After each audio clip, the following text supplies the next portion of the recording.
Hello, hello, hello. Welcome back. We are in Relationship Empowerment Week, and we have some great programming ahead for you. Oh my goodness. I know you missed us since last week, so we made sure that we came back again this week. And we have with us, of course, as you can see, Frank Coppola and Dr. Jackeline Guiansanti. And we really are excited to hear what they're going to be talking about today. I just wanted to remind everyone that we got some exciting things going on. First, if you retain the services of anyone that is on our program, the services of either Frank Coppola or Dr. Jacqueline Gisanti or Oscar Capel, he's also on with us, you will receive a $50 gift from Phoenix National Business Group for supporting our network, the people in our network, and also our sponsors. So please, reach out to them and get your 50 bucks as a gift if you retain their services. Also, this is up to 5 people. This is available for up to 5 people and will be in a drawing. So the earlier you put your name in, the better of a chance you have of receiving this. This offer ends at the end of August. So please put your names in, register at our website, phoenixnationalbusinessgroup.com. Also, you can receive a $100 gift card in a drawing as well. You can enter for your chance to win $100. This is just for registering and watching the program through Phoenix National Business Group. So once you enter your name, you register your name in, you enter in for a drawing to win a gift of up to $100.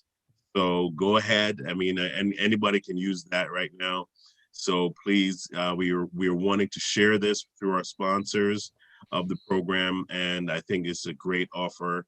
So go ahead and register while we are providing these programs to you in this point in time for free, to you. So please go ahead and enter and register your name in. All right. Looking forward to having and seeing everyone on the 27th when we're going to have our summit. Everyone's going to be there. We're going to sit down, have a full-on conversation on just how we can improve and empower our relationships. So without further ado, I'm going to turn our programming over to Frank Coppola, who's going to be interviewing Dr. Jacqueline Giansanti, and we're going to learn some wonderful things today. Hey, Frank, welcome back. Hi, Philip. How are you? Oh, doing great, man. Doing great, my friend. Go ahead, man. All right. So let me tell you, everybody, I am so pleased to be speaking to Dr. Jacqueline Giansanti. She is an amazing person. And you know what? Let me tell you a little bit about myself. I live in two worlds.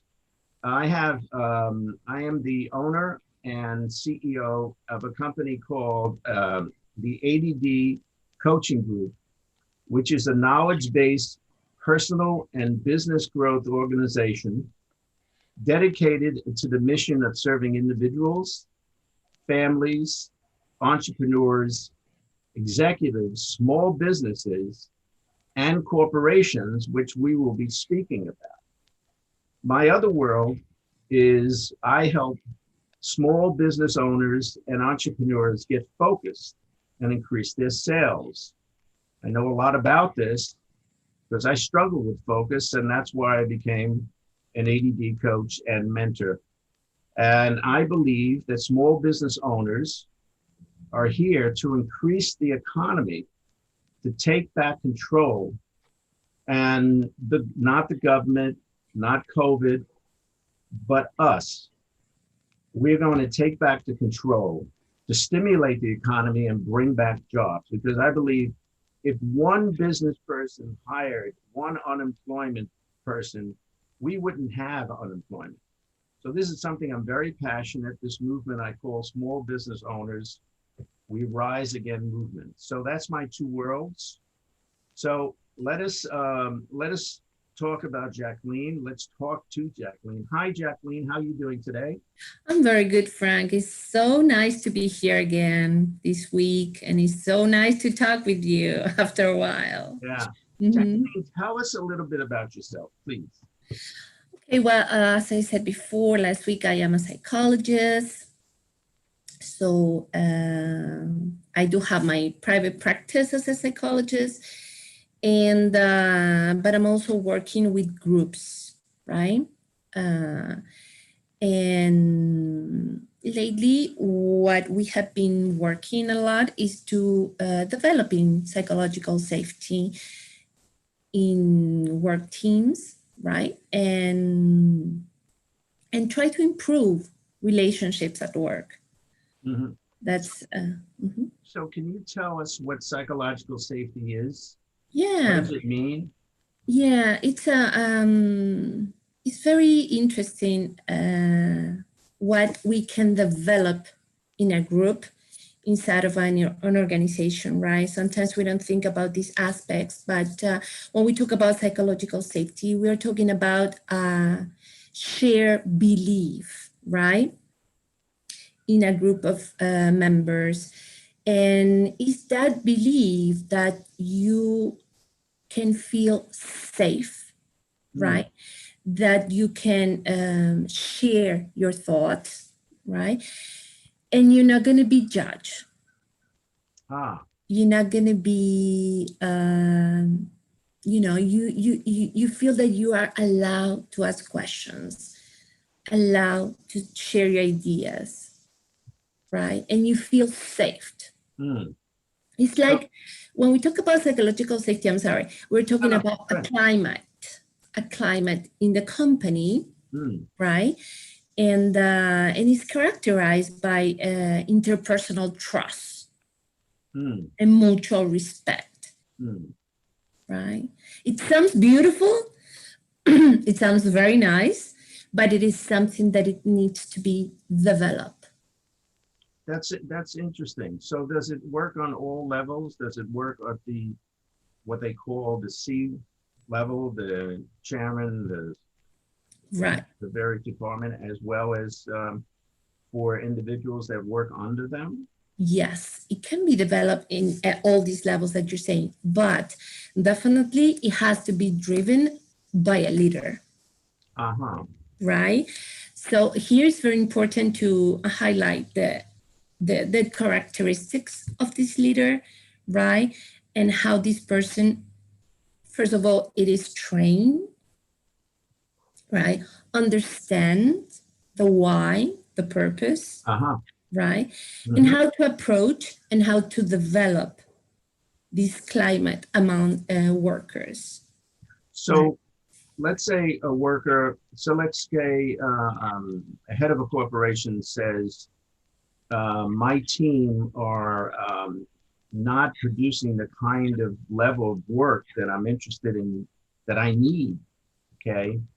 And we go there and we say, so let me see how I can help you. Is that the kind of problem that we would be Correct. looking to create a solution for? Correct. Correct. So the ideal it will be to make a diagnosis of the situation, right?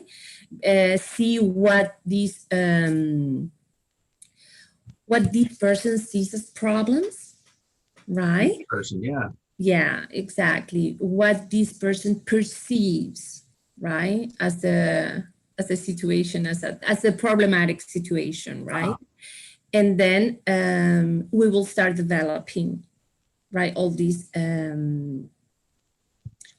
program, yeah, the Yeah. program, and then train as well everybody. So it's not a cookie cutter approach. It's No, it's not. very, very specific. Exactly. Even though there are certain skills that we find in mostly all of the the group that we have been working as to develop and to start thinking about trust and Mhm. respect, and how do we work with those skills, right? Mhm. What are the meanings, what are the share believe meanings on that. Yeah, Right? And very. then, yeah, and then yes, we will start working on how to develop psychological safety, for, right, in the company, and how to create it, right? How to create psychological safety in I see. these, yeah, in these teams or areas in a company. Uh-huh. Yeah. Mhm. Yeah. You know, the last time you were talking about psychological safety, of course, and how it how it's affected by the COVID. But now I'm wondering, from your point of view, how are you seeing workers and what approach is being recommended to them? Right, right. Well, this is very interesting because we're not physically, a lot of workers are not physically working in companies now. I mean, there's a huge percentage of people working online, remotely, right? Mhm. But we're still interacting, we're still exchanging our ideas and our work, right? So definitely it is something that we're probably going to have to develop a little bit more deeply and more intensely. You know what I'm saying? Yeah, yeah, yeah, yeah. Yes, because I think now more than before, we need to hear our workers and their needs Uh-huh. Uh-huh. because they're different, because the situation has changed, right? Mm. And it's gonna change. Yeah. It's gonna change. A lot of things are not going to be the same way they used to be. Oh, So we have to walk that change together. I see. We have to listen to this new way of working on the other side, right? And what do the workers need? Me as a leader, what am I expecting, right? Hmm. And to, yes, generate this communication as fluid as I can, Uh-huh. I see. right? Yeah. Yes. Mm-hmm. So I would imagine on one hand, you've got a gathering together of workers to find out what their needs are and to help them develop a solution. Mm-hmm. Maybe you discuss why they've had difficulty coming up with a solution. And then you've got, on the other hand, you've got senior management who have their whole set of concerns, and they're looking at what do they need and then what solution can come together. Do you ever bring them together in a group? Right, right, right. Yes, you do. Yes, you do. And then, like, you're going to start working on developing psychological safety. So, how do you do that? You're going to frame the work, Uh-huh. right? You're going to frame the work, but you're going to do it as a learning problem, not as an execution problem. Can you explain more about that? Exactly. Let's suppose that I don't know. Let's see. There is a member of the team that is having a delay. Let's suppose on report or problem understanding the new system, Uh-huh. right?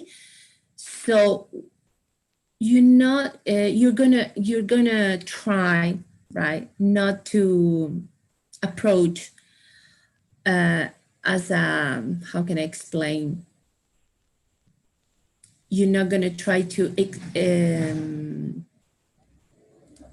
let me see, it doesn't come you're not gonna try to approach to that person as an existing problem. You're gonna try to walk through and learn what are the difficulties, right? Uh-huh. And how can you help that person to understand better the process, to understand better the procedure, right? Yeah. And the idea is to work together, not Mhm. on top of it. Sure. You know, Sure. yes. So Oh, continue. Please continue. No, but also it's important for leaders and for managers to acknowledge your own fallibility, right? So we all make mistakes. Maybe the way I am talking is not the right one, or the tone that I'm using, or the word, right? So I'm going to try to see, okay, so this person is really understanding what I'm saying. Am I being clear? Mm-hmm. Is my message is my message clear enough for the person to understand what I need? Uh-huh. You know, so communication is a big thing here too, right? And the third thing that you need to develop psychological safety is to also model curiosity. Oh, what an interesting concept. Model curiosity, please. Yes, and allow workers, allow employees to ask questions. Mm. Because sometimes you are losing a lot of value, right, by not listening. Sure, You know what I'm saying? sure. So these are the things, the elements, the components that you have to start working on and developing in your team. Yeah. Mm-hmm. So interestingly enough, this would be, without a doubt, within an organization, I've seen a lot of, well, two things come up. One would be when a company merges together, you know, companies purchase other companies, or they decided the best thing to do is to bring together. So now you're bringing together two separate cultures, right? Is that an area that you would be working on as well? Exactly. And actually, what you're saying, Frank, is happening a lot now. Really? Oh, yes. Like, well, a lot of, actually, it is what we are seeing and what we are living is a change in the flow, right, on how we are doing things. Mm-hmm. So yes, we are changing the work we work and how we do. For instance, a lot of areas in a company are reducing their personal and probably moving some workers from one area to another one. Yeah. Those are the things that definitely you have to work on it and create that change in a smooth way, right? Yeah. Mm-hmm. So Yeah. you must make the heads of the Department of Human Resources feel very good because they're the ones that are specifically dealing with on the line problems that get passed up to senior management. So I'm thinking the other thing I was thinking about when you're bringing on a new employee into Mm-hmm. a company, Right. because I know for myself, when I've worked in corporations, one of the main things is making sure that the employee matches up with the particular, what you'd say, the particular principles Provide. of the company, right? Yeah. Mm-hmm. And to have them focus in on that as opposed to being afraid that they would make a mistake. Right. Right. Yeah, we have, I think,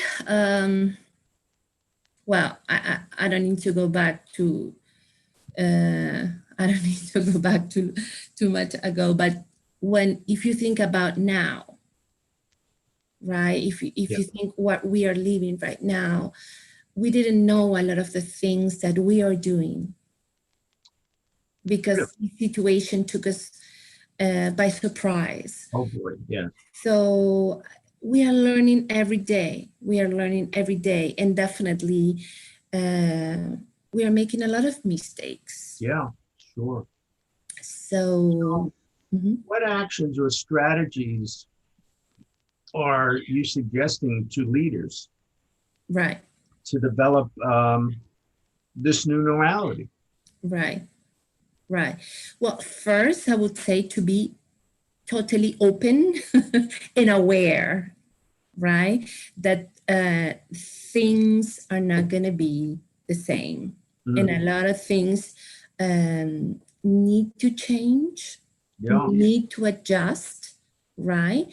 And also, leaders don't need to have, look what I'm going to say, leaders don't need to have the key, the recipe for that change. But yes, leaders need to have, need to trust, right? And need to respect what is coming, right? So to have this open dialogue, right, to walk through, and to manage all these changes, right? Because people and workers are going through a lot. Yeah. So let me just bring this thing, because it looks like we have to be coming to a little bit of close here. So you mentioned beliefs before. Yeah. So we've got, on one hand, we've got the upper management having a certain set of beliefs. And many ways, the workers align with those beliefs, but there are also certain areas where they don't. So what you're doing here is, which is not easy, and this is one of the reasons why you need somebody like yourself to come into a corporation, is to really shift the mindset of these two people and have them come together so that the company, not in the individuals, the company succeeds and increases in value. No? Yes? Right. Definitely. It's like you increase the income, right? Per employee. You're gonna see employees sharing their ideas, right? Yeah. And you're going to improve the employees' retention too, you know?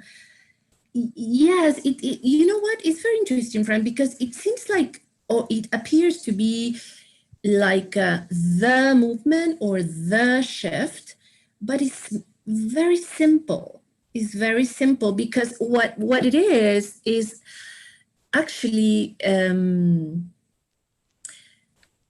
the company goes, the whole company is go to one way. So the idea is to put everybody on the same boat, on the same page. Yeah, sure. You know, they're like, just sometimes they're just pieces that needs to feed and need to be clarified, right? Once you start working on developing psychological safety, because you're going to change the climate where everybody wants to achieve the same goal. Sure. Everybody gets in the boat. Exactly. To go from the shore to go to the ship. Exactly. So the business can really move forward. Exactly. I don't know where that came, but that seemed to be like a good idea. But it's a nice picture. You bring in a nice picture of the situation. Yeah. You know, we've got some people listening in, and I wonder if it's okay we take some questions from them if they'd like to just pop up and introduce yourself, and then we'll have a conversation with Dr. Jackeline Guiansanti. Any questions? Yes, definitely. We have. I have a couple questions here. And you are? But I'm. What's that? And you are? Your name? Oh, my name is. I think I introduced myself in the beginning, but Philip Reed with Phoenix National Business Group. I'm the president of the network of entrepreneurs that you see on here, and we bring these programs to you. And of course, Oscar, introduce yourself. Yeah, just in case someone came late. That's all. Oh yeah, absolutely, no problem. Good afternoon. I'm Oscar Coppola. I'm a certified identity theft risk management specialist. I'm also an associate with Legal Shield and ID Shield, and what we do is protect individuals, families, and small businesses. Real quick, Jacqueline, I'm taking notes as you're speaking, and what I'm seeing is you're developing middle management, upper management as coaches. So as a coach, you're allowed, you allow your players to make mistakes during practice, and then when the game is on, you realize what mistakes still have to be, now we're talking about professional athletes, the NFL, and everyone makes mistakes during the game, and you never see the coach, go crazy during the game, but that's when you come back after the game and say, okay, this is what we need to improve. So I see you doing that with businesses, saying, hey, you're not some guy with a whip saying, get this done. It's like, okay, this is the mistake that was made. This is a learning experience. Exactly. And mistakes are fine unless you repeat them over and over again.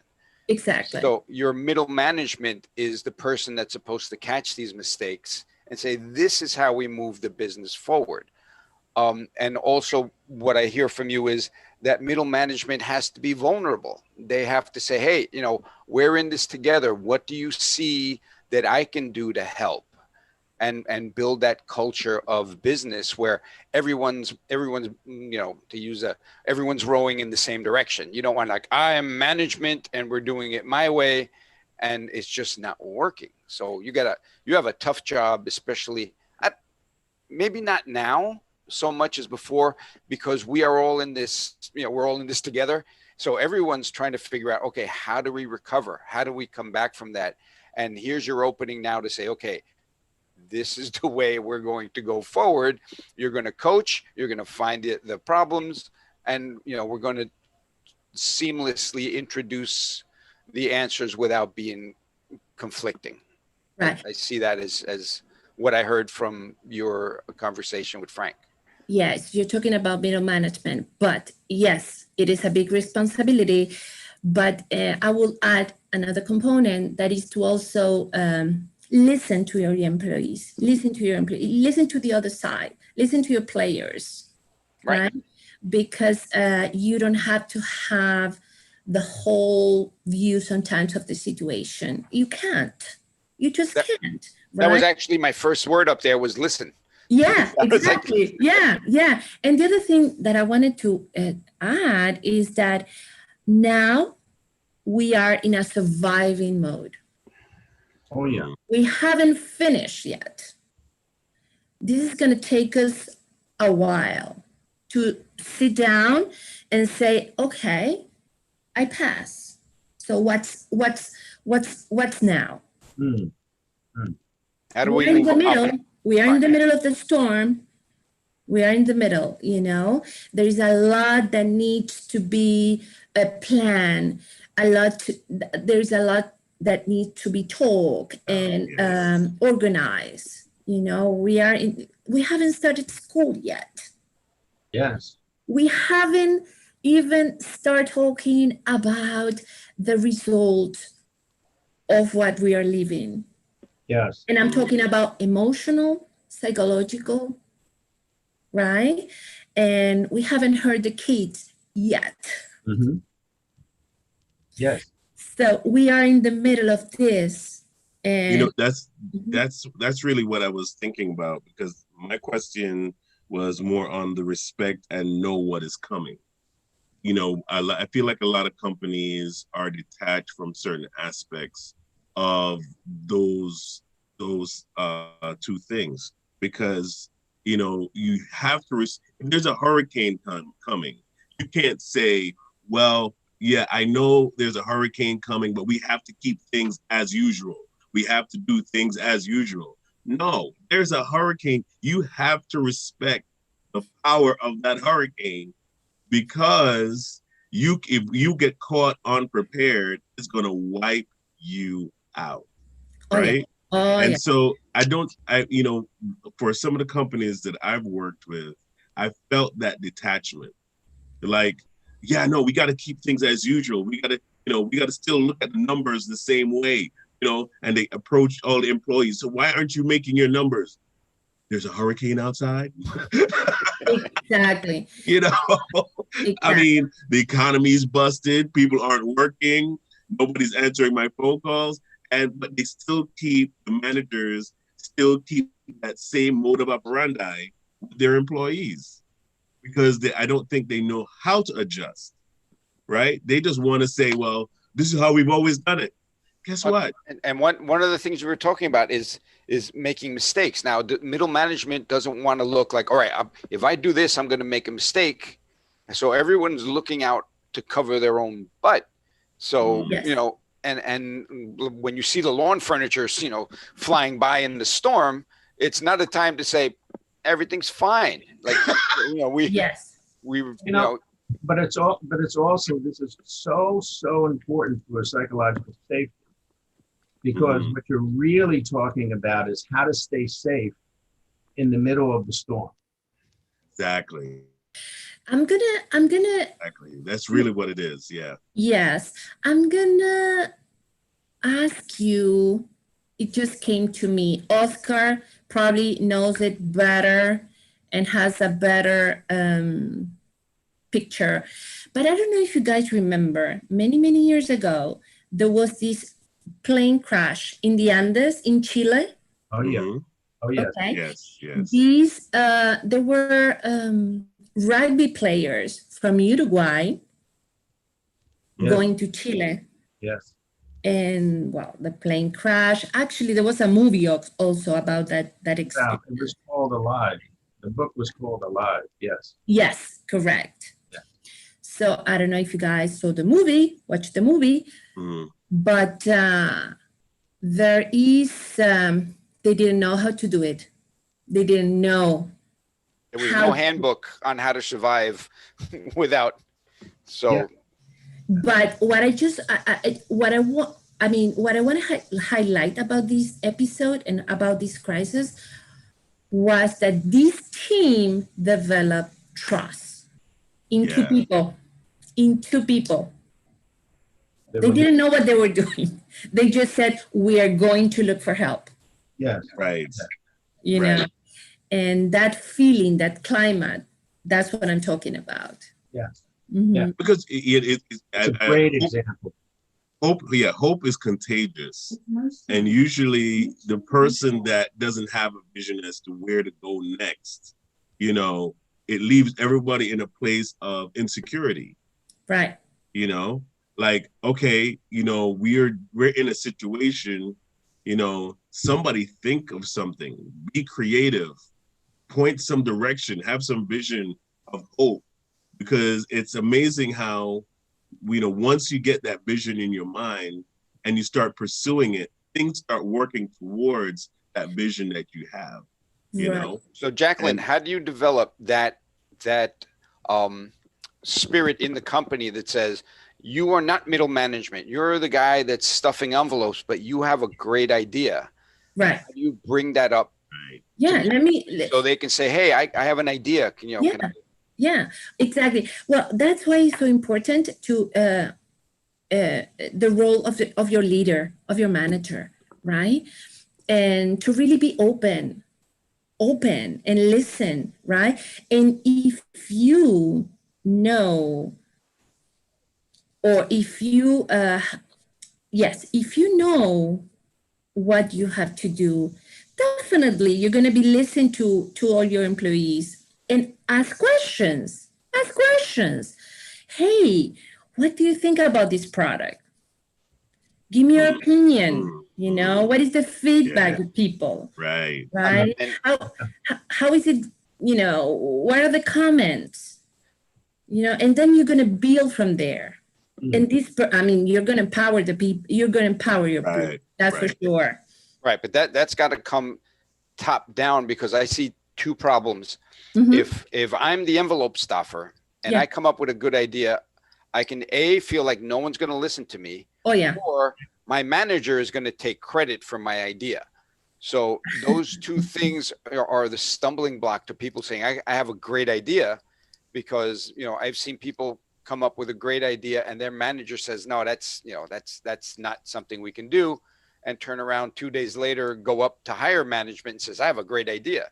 Right. So how do you make that psychological safety of, I have an idea and I'd like to have credit for it. How do you develop that, and how do you make that clear to the middle management? Right. Well, this is the thing. When a person when a person acts like that, the worker is definitely not going to feel well, and probably even maybe is not going to come to work. Morale, yeah.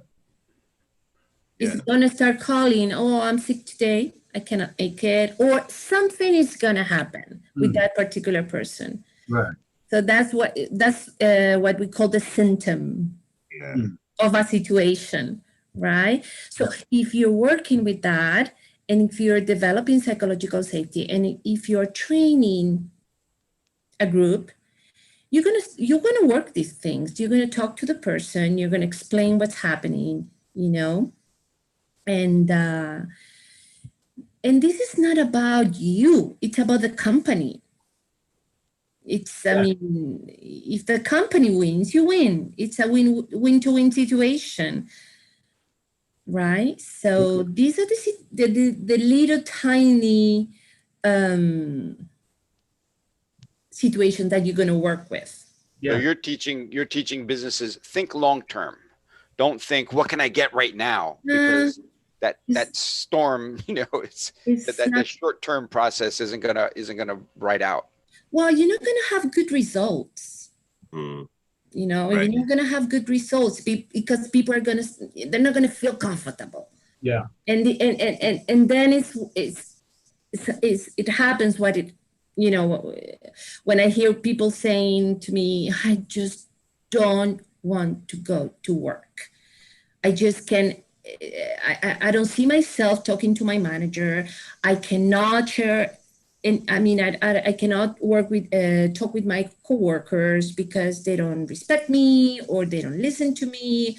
I'm not being acknowledged for this or that. Or if I have doubts about the new system, I just have to figure it out. Yeah.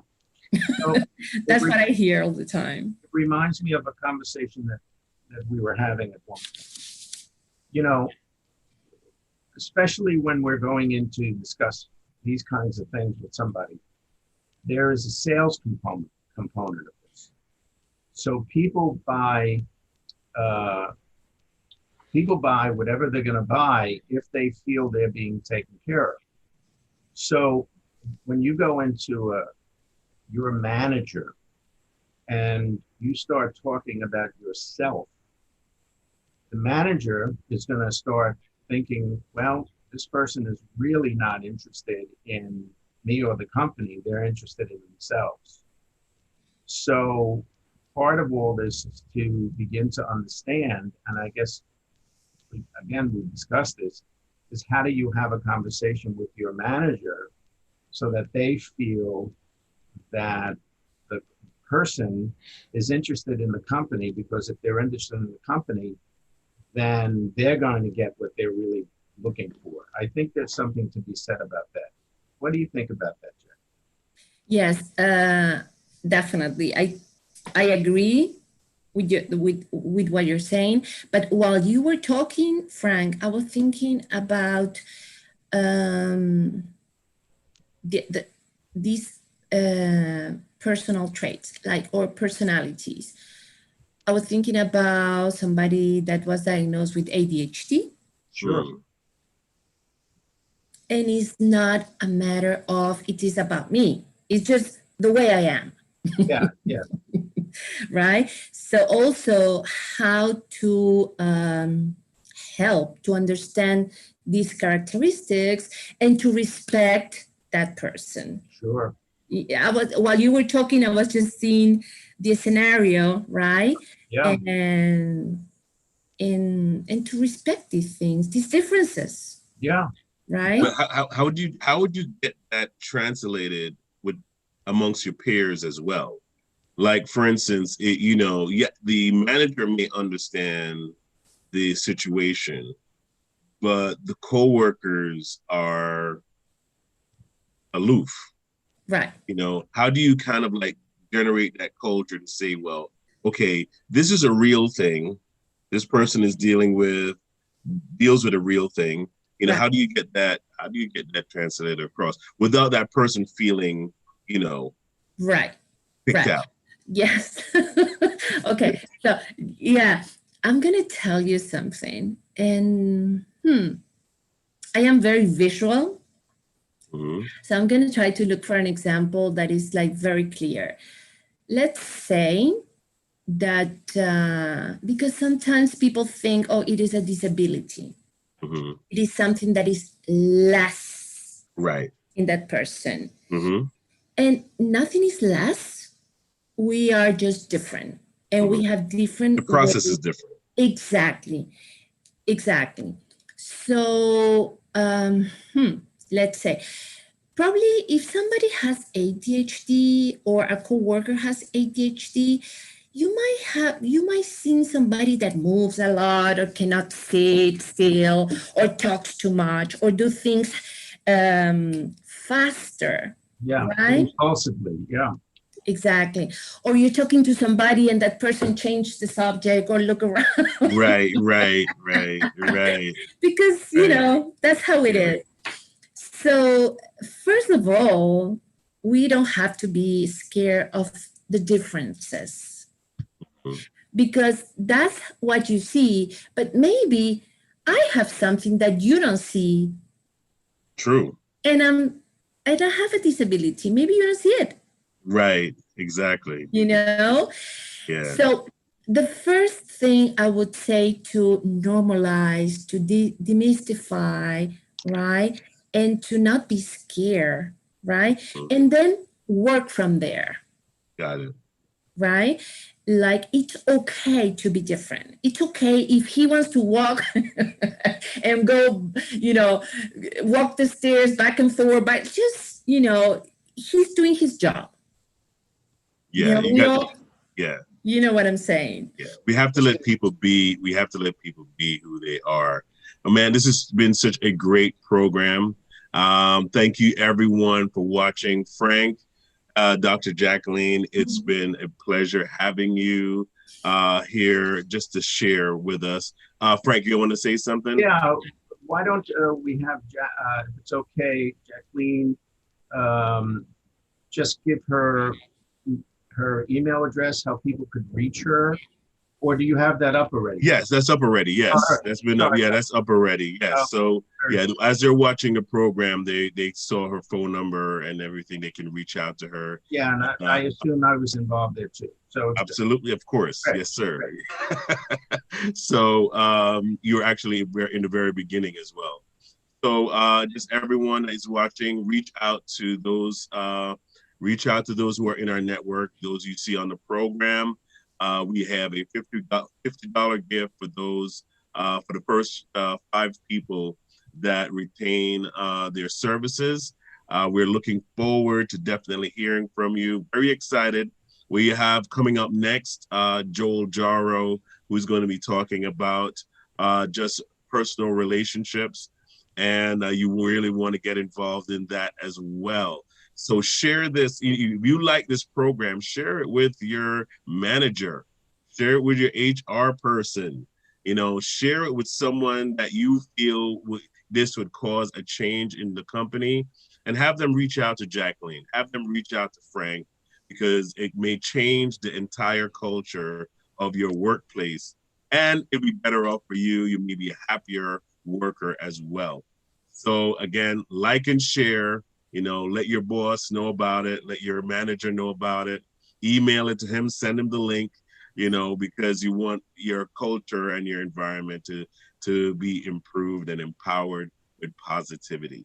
All right. Thank you guys for watching, and we will see you in another 10 minutes with Joel Jaro. All right. Thank Take you, care. Philip.